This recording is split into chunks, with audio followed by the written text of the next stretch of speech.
నువ్వు మంచివాడివైతే ఎవడో చెడ్డవాడు నిన్ను మోసం చేశాడని అనుకోని నువ్వు చెడ్డవాడు అవ్వటం ఎందుకు? నీలో టాలెంట్ తక్కువ, ధైర్యం తక్కువ, ఏమి తక్కువైంది? జరిగేదానికి ఏదైనా జరుగుతుంది. చిన్న గాయం తగిలిందని ఆ గాయాన్ని చూసుకుంటూ కూర్చుంటే సరిపోతుందా? గాయానికి మందు వేయాలి. కడుపు నిండా తినటానికి కష్టం చేయాలి. ఇలా చేస్తేనే కదా నువ్వు బ్రతకగలుగుతావు. గాయాన్ని చూసుకుంటూ నెత్తురు పోతుంది, సత్తువ పోతుందని అలానే కూర్చుంటే అది ఇంకా ఎక్కువైతుంది కానీ తగ్గిపోతుందా? తగ్గాలంటే దానికి మందు వేయాలి, ఏదో ఒకటి చేయాలి. అలానే ఎవడో మోసం చేశాడని మనం మోసపోయామని అలానే కూర్చుంటే ఎలా? లే, నీకు టాలెంట్ ఎక్కువగానే ఉంది. ఎక్కడ మోసపోయినా, ఏం జరిగినా నిన్ను నువ్వు ప్రూవ్ చేసుకోగలవు. నిన్ను నువ్వు గొప్పగా మలుచుకోగలవు. నిన్ను నువ్వు చేంజ్ చేసుకోగలవు. ఒకరి దగ్గర సెన్సిటివ్గా ఉన్నా, ఒకరి దగ్గర అన్నీ బాగున్నా, అన్నీ నేనే చేయాలి అని ప్రతిదానికి పిలిచిన ప్రతిదానికి పోయినా నిన్ను చులకనగా చూస్తారు, మోసం చేస్తారు. మాటలు ఎలాంటి మాటలైనా రావచ్చు. నిన్ను పొగుడుతూ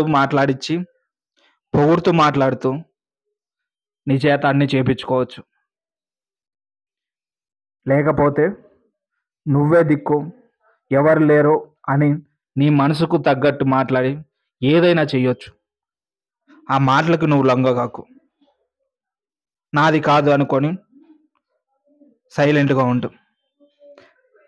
నాది కాదని దూరంగా ఉండు. దగ్గరగా ఉంటే ప్రతి ఒక్కదానికి నువ్వు ఇన్వాల్వ్ అవ్వాల్సి వస్తుంది. ప్రతి ఒక్కటి నువ్వు చూసుకోవాల్సి వస్తుంది. లాభమైన నష్టమైన నువ్వే భరించాల్సి వస్తుంది. ఎక్కువ శాతం లాభం కాదు, నష్టమే వస్తుంది. ఆ నష్టానికి నువ్వు లొంగుతున్నావు, నువ్వు ఛాన్స్ ఇస్తున్నావు. అలా ఇవ్వకు. నిన్ను నువ్వు మార్చుకో. ఒకరు కాకపోతే ఇంకొకరు మనల్ని అర్థం చేసుకొని మనతో నడిచే వాళ్ళు ఉంటారా? నడుస్తూ నడుస్తూ పొడిచే వాళ్ళ దగ్గరే మళ్ళీ పొడిపించుకుంటావు అంటావా? ఎప్పుడు అలా ఉండకు. మంచి దారిలో నడు, ధైర్యంతో నడు. ధైర్యం ఏం తక్కువ లేదు. ఒకప్పుడు ఒంటరిగానే బ్రతికావు, ఇప్పుడు కూడా అలానే బ్రతుకు. వీళ్ళు వచ్చిన దాంట్లో చేంజ్ ఏముంది? బాగా ప్రేమ చూపించి లాస్ట్కి దానికి సమానమైన ప్రశాంతత, దుఃఖం, బాధ ఇలాంటివన్నీ చూపించిపోతున్నారు. వచ్చారని మురిసిపోయావు. ఎంత మురిసిపోయావో అంత బాధపడుతున్నావు. అలా బాధపడటం ఎందుకు? ఎవరిని ఎంతలో పెట్టాలో అంతలో పెడితే ఏ బాధ ఉండదు కదా.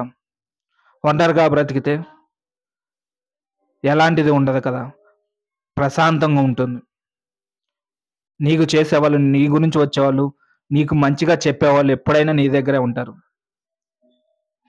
వెన్నుపోటు పొడిచే వాళ్ళు మాత్రం హ్యాపీగా తీయగా మాటలు చెప్తూ ఉంటారు. వాళ్ళ మాటలకి మనం ఎంతో ఎత్తుకి ఎదిగాం అనుకుంటాం, కానీ లాస్ట్కి కాళ్ళ కింద తొక్కేసి వెళ్ళిపోతారు. అలాంటి మాటలకు నువ్వు లొంగకు. అర్థమవుతుందా?